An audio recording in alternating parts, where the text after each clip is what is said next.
Operation Sindoor పై ఇవాళ కేంద్రం అఖిలపక్ష సమావేశం నిర్వహించనుంది. పాకిస్తాన్ పీఓకేలని ఉగ్రస్థావరాలపై భారత సైన్యం జరిపిన మెరుపు దాడులపై అఖిలపక్షానికి వివరించనుంది. అలాగే భారత్ పాక్ సరిహద్దుల వద్ద ఉద్రిక్తతలు, సరిహద్దు భద్రత, సైనిక సన్నద్ధత విషయాలపై కూడా చర్చ జరగనుంది.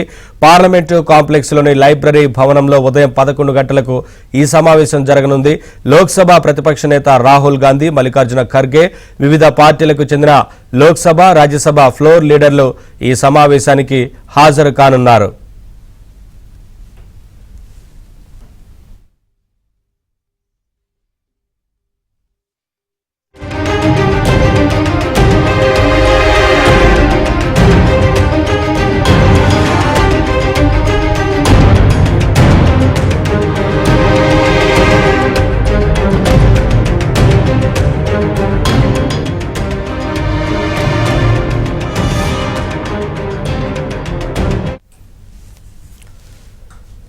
అఖిలపక్ష సమావేశం కేంద్ర ప్రభుత్వం నిర్వహించబోతోంది. అఖిలపక్ష సమావేశానికి అన్ని పార్టీలకు సంబంధించిన ఫ్లోర్ లీడర్లు, ఇటు లోక్సభ ఫ్లోర్ లీడర్లు, రాజ్యసభ ఫ్లోర్ లీడర్లు హాజరు కాబోతున్నట్లుగా తెలుస్తోంది.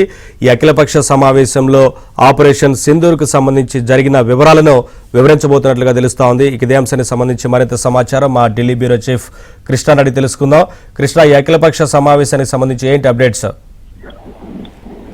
నవీన్, 11 గంటలకు అఖిలపక్ష సమావేశం జరగబోతుంది. కేంద్ర రక్షణ శాఖ మంత్రి రాజ్నాథ్ సింగ్ ఈ యొక్క అఖిలపక్షానికి అధ్యక్షత వహిస్తున్నారు. ఈ సమావేశంలో కేంద్ర హోంశాఖ మంత్రి అమిత్ షా కూడా పాల్గొనే అవకాశం ఉంది. పహల్గామ్ ఘటన జరిగిన తర్వాత అఖిలపక్ష సమావేశం జరిగింది. ఆ అఖిలపక్ష సమావేశంలో అన్ని రాజకీయ పార్టీలకు చెందినటువంటి నేతలు ఈ యొక్క ప్రతీకార చర్య తీసుకోవాల్సిందే. ఖచ్చితంగా ఉగ్రవాద నిర్మూలనకు తామంతా కూడా మద్దతు ఇస్తాం, కేంద్రం తీసుకున్న ఎటువంటి చర్యలకైనా తాము మద్దతు అండగా ఉంటామంటూ హామీ ఇచ్చారు. ఆ తర్వాత మనం చూసాం ఆపరేషన్ సింధూర్, నిన్న జరిగినటువంటి ఆపరేషన్. సో ఆ ఆపరేషన్ కి సంబంధించినటువంటి వివరాలను అఖిలపక్ష సమావేశం ముందుంచడానికి, ఆ తర్వాత ఆపరేషన్ సింధూర్ తర్వాత జరిగినటువంటి పరిణామాలు ఏవైతున్నాయో వాటన్నిటిని కూడా, అంటే విదేశాలకు సంబంధించి దౌత్య రాయబారాలు ఏ విధంగా జరిగాయి, తర్వాత అక్కడ జరిగినటువంటి సంఘటనలు, ఇవన్నీ కూడా ఈ యొక్క అఖిలపక్షానికి వివరించే అవకాశం ఉంది. అఖిలపక్ష సమావేశానికి లోక్సభ ప్రతిపక్ష నేత అయినటువంటి రాహుల్ గాంధీ, మల్లికార్జున ఖర్గేతో పాటు వివిధ పార్టీలకు చెందినటువంటి లోక్సభ, రాజ్యసభ ఫ్లోర్ లీడర్లు కూడా పాల్గొనే అవకాశం ఉంది. పార్లమెంట్ కాంప్లెక్స్ లో ఉన్నటువంటి పార్లమెంట్ లైబ్రరీ భవనంలో ఈ అఖిలపక్ష సమావేశం జరగబోతుంది. ఆపరేషన్ సింధూర్ వివరాలను ఈ యొక్క అఖిలపక్షానికి ఒక వీడియో రూపంలో అందజేసే అవకాశం ఉన్నట్టుగా మనకు తెలుస్తుంది.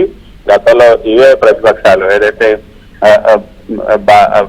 బాగల్కోట్, అదేవిధంగా మిగతా బాలాకోట్ ఈ యొక్క ప్రాంతాల్లో సర్జికల్ స్ట్రైక్ చేసినప్పుడు వాటికి సంబంధించినటువంటి ఆధారాలు ఎక్కడున్నాయి, అసలు సర్జికల్ స్ట్రైక్ చేశారా, మేము కూడా సర్జికల్ స్ట్రైక్ చేశాం, ప్రధానిగా మన్మోహన్ సింగ్ ఉన్నప్పుడు కూడా సర్జికల్ స్ట్రైక్ చేశాం కానీ మేము ఎక్కడా చెప్పుకోలేదు అంటూ కాంగ్రెస్ పార్టీ చెప్పినటువంటి ఆరోపణలు ఏవైతుందో వాటన్నిటినీ కూడా కొంత ఇప్పుడు అటువంటి సర్జికల్ స్ట్రైక్ ఆధారాలు అడిగారు కాబట్టి దానికి సంబంధించిన వివరాలను, దానికి సంబంధించిన ఆధారాలను కూడా ఈ రోజు అఖిలపక్ష సమావేశం ముందు ఉంచే అవకాశం ఉంది.